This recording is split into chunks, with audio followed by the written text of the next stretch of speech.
आरव एक साधारण लड़का था, लेकिन उसकी महत्वाकांक्षाएं ऊंची थी।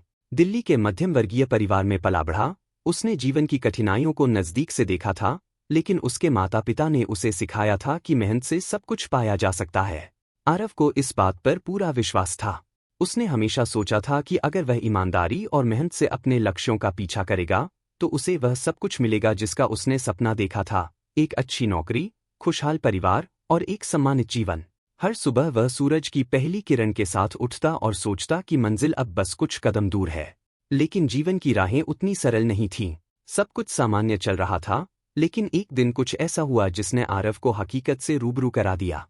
उसे एक बड़ी कंपनी में नौकरी मिलने की उम्मीद थी। यह वही नौकरी थी जिसके लिए उसने दिन रात मेहनत की थी, अपने दोस्तों के साथ समय बिताना तक छोड़ दिया था। इंटरव्यू के बाद वह पूरी तरह आश्वस्त था कि अब उसका सपना साकार होगा। लेकिन जब रिजल्ट आया, तो उसका नाम सूची में नहीं था। यह आरव के लिए एक बड़ा झटका था। उसने सोचा था कि मेहनत का फल मिलेगा, लेकिन यहाँ उसे कुछ भी हासिल नहीं हुआ। वह हताश और निराश हो गया। कहाँ कमी रह गई, यह सवाल बार बार उसके मन में घूमता रहा। दोस्तों और परिवार ने उसे सांत्वना दी, लेकिन उसकी पीड़ा कम नहीं हो पाई। यह उसके जीवन की पहली बड़ी असफलता थी और उसने उसे झकझोर कर रख दिया। इस असफलता से उबरने की कोशिश कर ही रहा था कि एक और बड़ा झटका लगा। उसकी माँ, जिनसे वह सबसे ज्यादा प्यार करता था, अचानक गंभीर रूप से बीमार हो गई। महीनों तक अस्पतालों के चक्कर लगाए, इलाज हुआ, लेकिन माँ की हालत बिगड़ती चली गई। और एक दिन सब खत्म हो गया। आरव का दिल टूट गया। उसकी जिंदगी की सबसे महत्वपूर्ण शख्सियत अब उसके साथ नहीं थी। माँ के जाने के बाद आरव का जीवन बिखर गया। उसे लगा कि जैसे उसकी जिंदगी की जड़ें ही काट दी गई हों। अब उसे जीवन का दूसरा बड़ा सत्य समझ में आया, कुछ भी स्थायी नहीं है। लोग, खुशियाँ, सब अस्थायी हैं। वह रातों को जागता और सोचता कि जीवन इतना निर्मम कैसे हो सकता है। लेकिन एक दिन, पार्क में बैठे हुए, एक बुजुर्ग व्यक्ति कबीर उससे मिले। उन्होंने उसकी आंखों में छिपे दर्द को पहचान लिया और कहा, बेटा, हर तूफान के बाद सूरज निकलता है। यह दर्द तुम्हें मजबूत बनाएगा। कबीर की बातें सुनकर आरव ने पहली बार जीवन को एक नए दृष्टिकोण से देखा।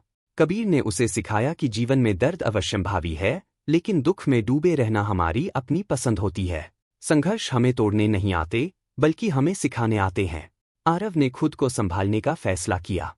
उसने छोटी छोटी चीजों से शुरुआत की, सुबह की सैर पर जाने लगा, ध्यान करने लगा और अपने भीतर की आवाज सुनने लगा।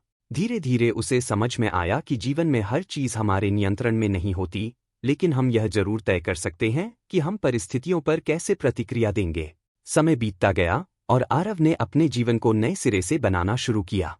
उसने पुराने सपनों के पीछे भागना छोड़ दिया और छोटी छोटी चीजों में खुशियां ढूंढने लगा। एक दिन गंगा घाट पर बैठकर उसे एहसास हुआ कि जीवन में बड़े लक्ष्य ही सब कुछ नहीं होते। असली खुशियां उन छोटे छोटे पलों में छिपी होती हैं जो हमें हर दिन मिलते हैं। दोस्तों के साथ बिताए पल, परिवार का प्यार और खुद के साथ बिताए शांति भरे पल। अब आरव को समझ में आ गया था कि हर चुनौती, हर असफलता हमें कुछ सिखाने आती है। संघर्ष के बिना शायद वह इतना परिपक्व और मजबूत नहीं बन पाता। उसने खुद को माफ कर दिया और अपनी खामियों को स्वीकार कर लिया। कुछ सालों बाद आरव ने अपने जीवन में एक नई सफलता पाई। यह वह सफलता नहीं थी जिसकी उसने कभी कल्पना की थी, लेकिन अब वह अपने जीवन में संतुष्ट था।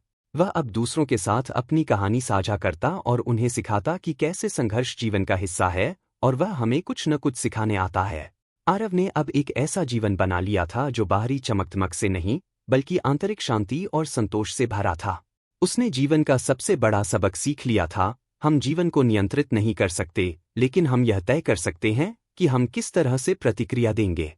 अब वह दूसरों के जीवन में भी मार्गदर्शक बन चुका था और हर किसी से यही कहता, जीवन आसान नहीं है, लेकिन हर मुश्किल हमें मजबूत बनाती है। कठिनाइयों में ही हमारी असली ताकत और समझ छिपी होती है।